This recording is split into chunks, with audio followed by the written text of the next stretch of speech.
पद्म पुराण खंड 1 अध्याय 2। सूत जी कहते हैं, महर्षियों, जो सृष्टि रूप मूल प्रकृति के ज्ञाता तथा इन भावनात्मक पदार्थों के दृष्टा हैं, उन्होंने इस लोक की रचना की है। जो लोक तत्व के ज्ञाता तथा योग वेत्ता हैं, जिन्होंने योग का आश्रय लेकर संपूर्ण चराचर जीवों की सृष्टि की है और जो समस्त भूतों और अखिल विश्व के स्वामी हैं, उन सच्चिदानंद परमेश्वर को मैं नमस्कार करता हूँ। फिर ब्रह्मा, महादेव, इंद्र, अन्य लोकपाल तथा सूर्यदेव को एकाग्र चित्त से नमस्कार करके ब्रह्म स्वरूप वेद व्यास जी को प्रणाम करता हूँ। उन्होंने इस पुराण विद्या को प्राप्त करके मैं आपके समक्ष प्रकाशित करता हूँ उन्हीं से, और जो नित्य सद स्वरूप अव्यक्त एवं सबका कारण है, वह ब्रह्म ही महत्व से लेकर विशेष पर्यंत विशाल ब्रह्मांड की सृष्टि करता है।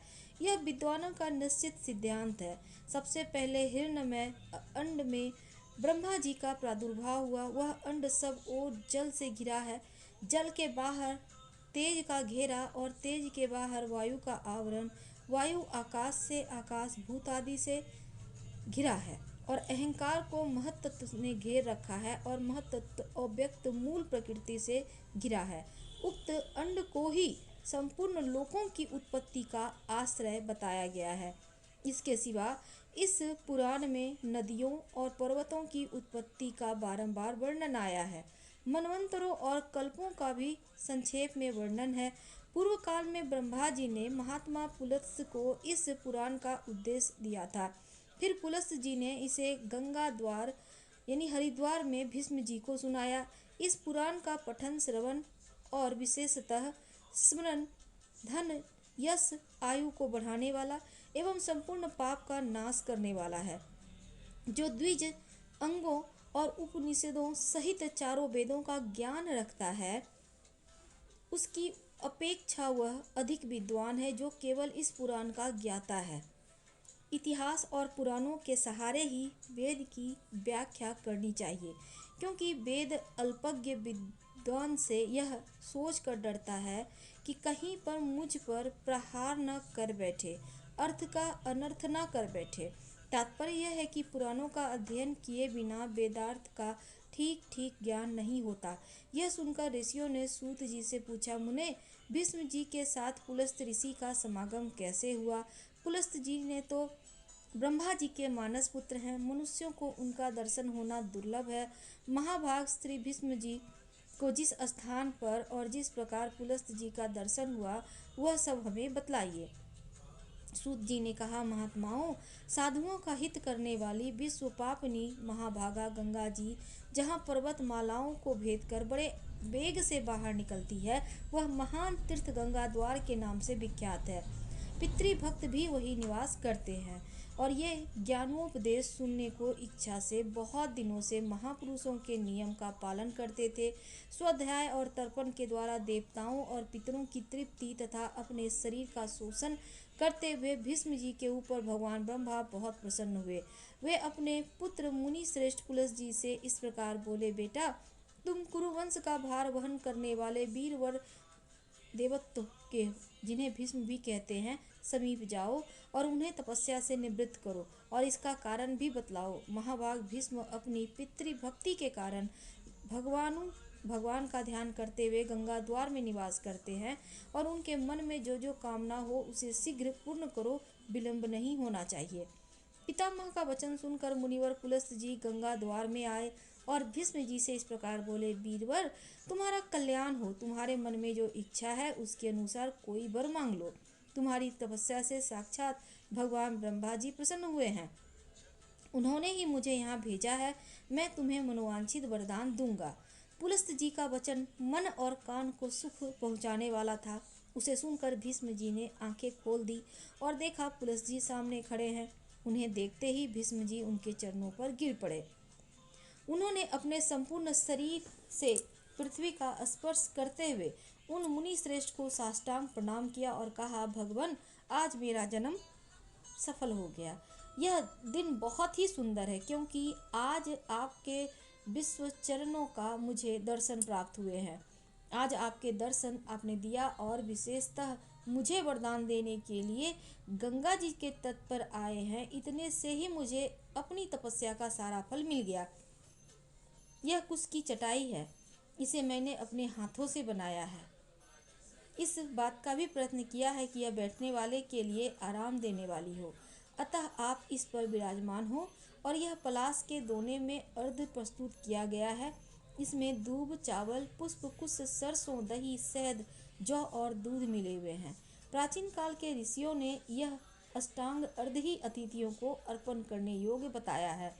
अमित तेजस्वी भीष्म के ये वचन सुनकर ब्रह्मा जी के पुत्र पुलस्त्य मुनि कुश आसन पर बैठ गए। उन्होंने बड़ी प्रसन्नता के साथ पाद्य और अर्घ्य स्वीकार किया। भीष्म जी के शिष्टाचार से उन्हें बड़ा संतोष हुआ। वे प्रसन्न होकर बोले, महाभाग, तुम सत्यवादी, दानशील और सत्य प्रतिज्ञ राजा हो। तुम्हारे अंदर लज्जा, मैत्री और क्षमा आदि सद्गुण शोभा पा रहे हैं और तुम अपने पराक्रम से शत्रुओं को दमन करने में समर्थ हो। साथ ही पुरुषों को सम्मान देने वाले, धर्मज्ञ, कृतज्ञ, दयालु, मधुरभाषी, सम्मान के योग्य, ब्राह्मण, भक्त तथा साधुओं पर स्नेह रखने वाले हो। वत्स, तुम प्रणाम पूर्वक मेरी शरण में आए हो, अतः मैं तुम पर प्रसन्न हूँ। तुम जो चाहो पूछो, मैं तुम्हारे प्रत्येक प्रश्न का उत्तर दूंगा। भीष्म जी ने कहा, भगवान, पूर्व काल में भगवान ब्रह्मा जी ने किस स्थान पर रहकर देवताओं आदि की सृष्टि की थी, मुझे यह बतलाइए। उन महात्माओं ने कैसे ऋषियों और देवताओं को प्रसन्न किया, कैसे पृथ्वी बनाई, किस तरह आकाश की रचना की और किस प्रकार इस समुद्र को प्रकट किया, भयंकर पर्वत, वन और नगर कैसे बनाए।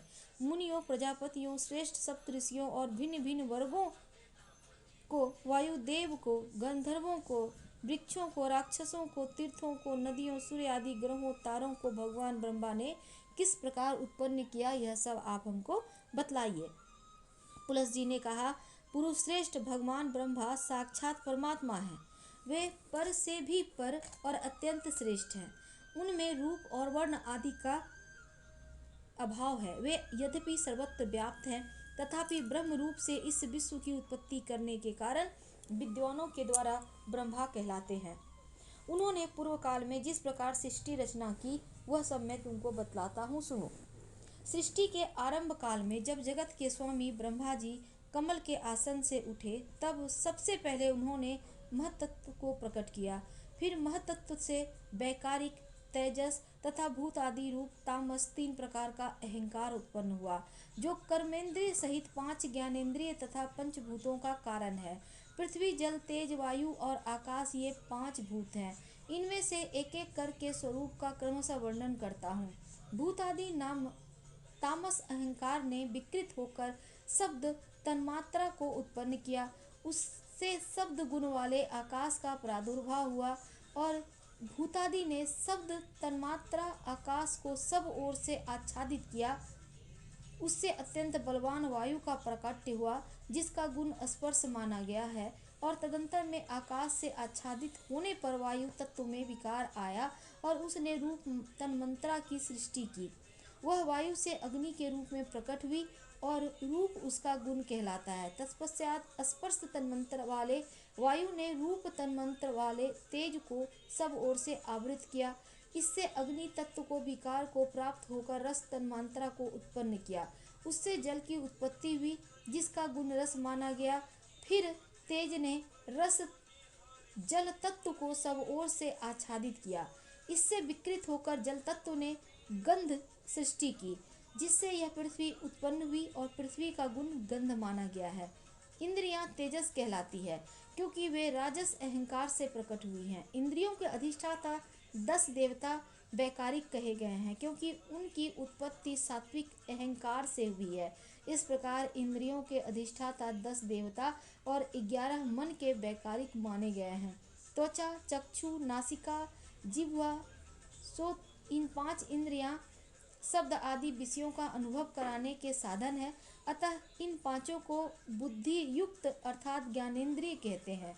गुदा, उपस्थ, हाथ, पैर, वाक, ये क्रमशः मल त्याग, मैथुन जनित सुख, शिल्प निर्माण, हस्तकौशल, गमन और शब्दोच्चारण इन कर्मों में सहायक है, इसीलिए इन्हें कर्मेंद्रिय कहा गया है। वीर, आकाश, वायु, तेज, जल और पृथ्वी वे क्रमशः शब्द आदि उत्तरोत्तर गुणों से युक्त हैं। अर्थात आकाश का गुण शब्द, वायु के गुण शब्द और स्पर्श, तेज के गुण शब्द, स्पर्श और रूप, जल के स्पर्श और रस, पृथ्वी के स्पर्श, रूप, रस एवं गंध से वे सभी गुण हैं। उक्त पौधों भूत, शांत, घोर और मुद हैं, अर्थात सुख दुख मोह से युक्त हैं। अतः ये विशेष कहलाते हैं। ये 5 भूत अलग अलग रहने पर भिन्न भिन्न प्रकार की शक्तियों से संपन्न हैं। अतः परस्पर संगठित हुए, बिना पूर्णतया मिले, बिना ये प्रजा की सृष्टि करने में समर्थ ना हो सके। इसीलिए परम पुरुष परमात्मा ने संकल्प के द्वारा इनमें प्रवेश किया। फिर तो महतत्व से विशेष पर्यंत सभी तत्व पुरुष द्वारा अधिष्ठित होने के कारण पूर्ण रूप से एकत्व को प्राप्त हुए। इस प्रकार परस्पर मिलकर तथा एक दूसरे का आश्रय ले उन्होंने अंड की उत्पत्ति की। भीष्म जी उस अंड में ही पर्वत, द्वीप आदि के सहित समुद्र, ग्रहों, तारों सहित संपूर्ण लोक तथा देवता, असुर और मनुष्य सहित समस्त प्राणी उत्पन्न हुए। वह अंड पूर्व की अपेक्षा 10 गुने अधिक जल, अग्नि, वायु, आकाश, भूतादि अर्थात तामस अहंकार से आवृत है। भूतादि महतत्व से घिरा है तथा सबके सहित महतत्व भी प्रधान या मूल प्रकृति के द्वारा आवृत है। भगवान विष्णु स्वयं ही ब्रह्मा होकर संसार की सृष्टि में प्रवृत्त होते हैं तथा जब तक कल्प की स्थिति बनी रहती है तब तक वे ही युग युग में अवतार धारण करके समूची सृष्टि की रक्षा करते हैं। वे विष्णु सत्व गुण धारण किए रहते हैं, उनके पराक्रम की कोई सीमा नहीं है। राजेंद्र, जब कल्प का अंत होता है तब वे ही अपना तमः प्रधान रौद्र रूप प्रकट करते हैं और अत्यंत भयानक आकार धारण करके संपूर्ण प्राणियों का संहार करते हैं। इस प्रकार सब भूतों का नाश करके संसार को एक कारण बन के जल में निमग्न कर वे सर्वरूपधारी भगवान स्वयं शेषनाग की सैया पर शयन करते हैं। फिर जगने पर ब्रह्मा का रूप धारण करके वे नए सिरे से संसार की सृष्टि करने लगते हैं। इस तरह एक ही भगवान जनार्दन सृष्टि, पालन और संहार करने के कारण ब्रह्मा, विष्णु और शिव नाम धारण करते हैं। वे प्रभु सृष्टा होकर स्वयं अपनी ही सृष्टि करते हैं, पालक होकर पालनीय रूप से अपना ही पालन करते हैं और संहार की कारी होकर स्वयं अपना ही संहार करते हैं। पृथ्वी, जल, तेज, वायु और आकाश सब वे ही हैं, क्योंकि अविनाशी विष्णु ही सब भूतों के ईश्वर विश्वरूप हैं। इसीलिए प्राणियों में स्थित सर्ग आदि उन्हीं के सहायक हैं। पद्म पुराण खंड 1 अध्याय 2 समाप्त हुआ। कल हम आपसे अगले अध्याय के साथ मिलेंगे। पसंद आ रहा हो तो लाइक कर सब्सक्राइब करें, शेयर करें, कमेंट करें। धन्यवाद।